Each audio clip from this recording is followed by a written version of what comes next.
श्री ब्रह्मचैतन्य गोंदवलेकर महाराज प्रवचन 4 फेब्रुवारी. भगवंताच्या नामानेच वासनाक्षय.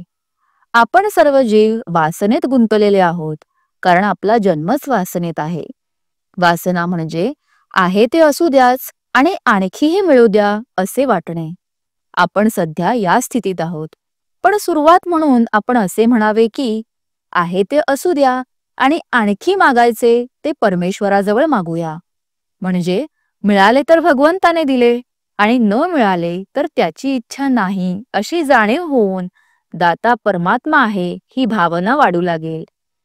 आहे तेही त्याच्याच इच्छेचे फळ आहे असे वाटू लागून अस्वस्थता आणि आसक्ती कमी होऊ लागेल आणि आसक्ती कमी होऊ लागली की हवे नको कमी होऊन वासना ओसरू लागेल.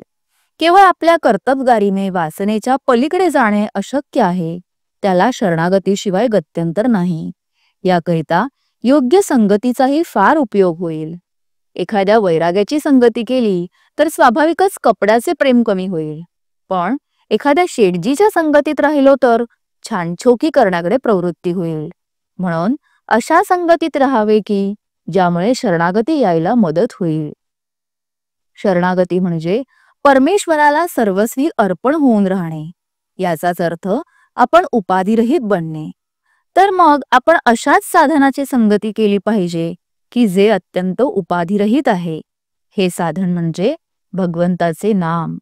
काळ, वेळ, परिस्थिती, उच्च नीच भाव, स्त्री पुरुष, विद्वत्ता अडाणीपणा, श्रीमंती गरिबी, प्रकृतीची सुस्थिती दुस्थिती वगैरे कोणतीही गोष्ट नामाला आड येऊ शकत नाही. तसेच त्याला कोणतीही उपकरणे लागत नाहीत.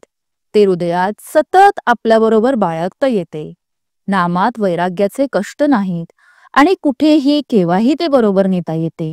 त्यासाठी विषयाची तदाकार वृत्ती सोडली पाहिजे. भगवंत माझ्या मागे आहे अशी श्रद्धा राखली की वृत्ती विषयाशी तदाकार होत नाही.